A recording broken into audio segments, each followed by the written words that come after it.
The Alaska power play. Now, imagine walking up and finding out the president of the United States is about to decide the future of another country without that country in the room. Now, imagine that country is in the middle of a war for its own survival. So that's not a plot from a bad Cold War movie. That's next Friday in Alaska. Let's rip the lid off this and get right into it.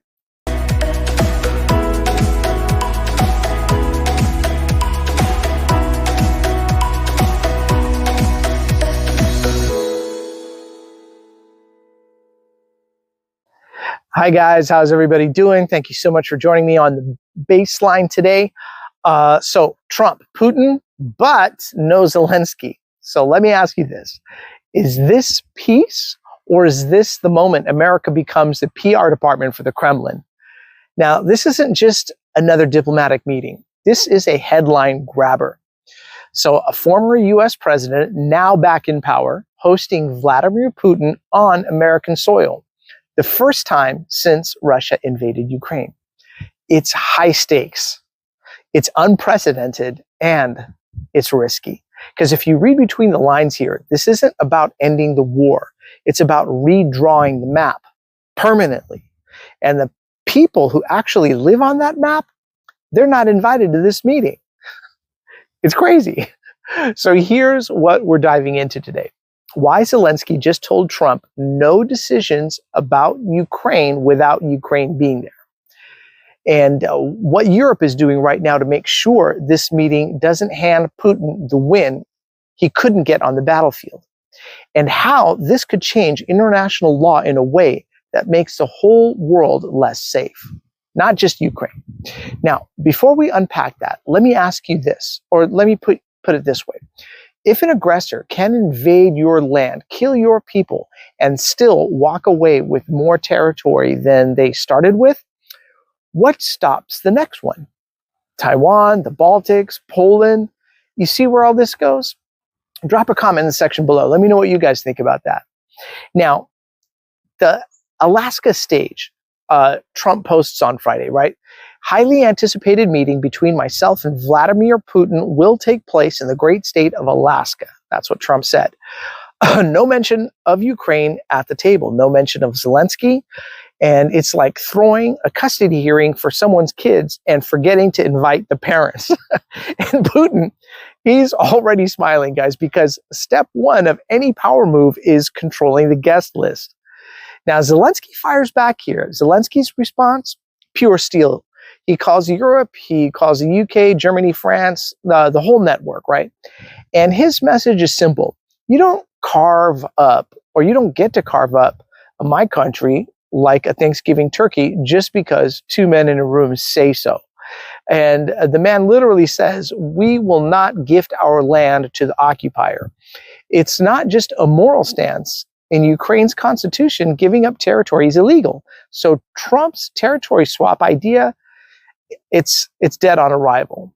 Now, here's where it gets interesting and dangerous for Trump's optics. Europe isn't just backing Zelensky. They're warning that recognizing Russia's land grab could blow up the foundation of international law.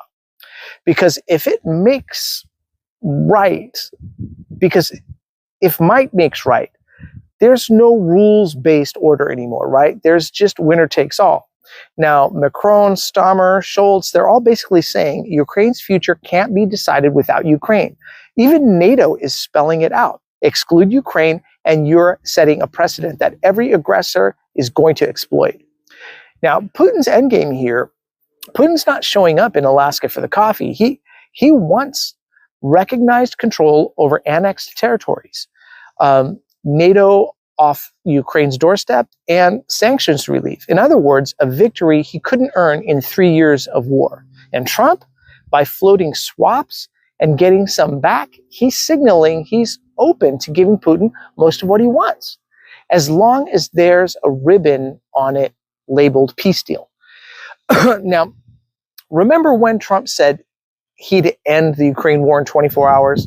Turns out that was sarcasm, because nothing says a serious statesman like joking about ending a war where hundreds of thousands have died. Now, The plan is negotiate without Ukraine, offer up the land they don't control, and call it peace. Now, here's where it gets wild, right? Because you've got Zelensky standing in Kyiv, literally under air raid sirens, telling the world we will not surrender. And then you've got Trump in Alaska, 4,000 miles from the front line, telling Putin, we'll figure out a swap. Now, it's like watching someone try to sell your house while you're still living in it, and the buyer's already stolen your car. So next Friday is more than just a meeting. It's going to be a test, not for Ukraine. They've already proven they'll fight for every inch.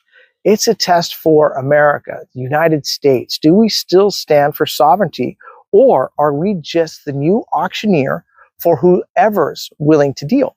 And here's the kicker. None of this matters if we don't talk about the other deal Putin's making right now, the one that doesn't even involve Ukraine. So leave your comments and thoughts in the section below, and I read all of them, and I'd really appreciate to know what you guys think. If you guys think I got it right, do I have it wrong? Let me know what your analysis is, and then we'll catch you on the next round of the baseline. All right, cheers, everybody. Thanks. The Syrian war still bleeding because of Putin's decision to prove something to the world has been ongoing for almost 13 years. In fact, one man has stolen at least 13 years of peace, replacing them with pain,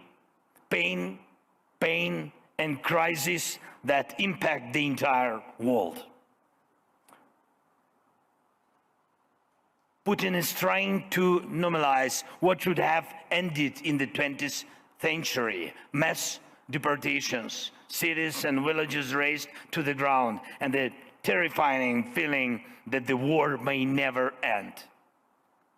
In fact, Putin embodies war.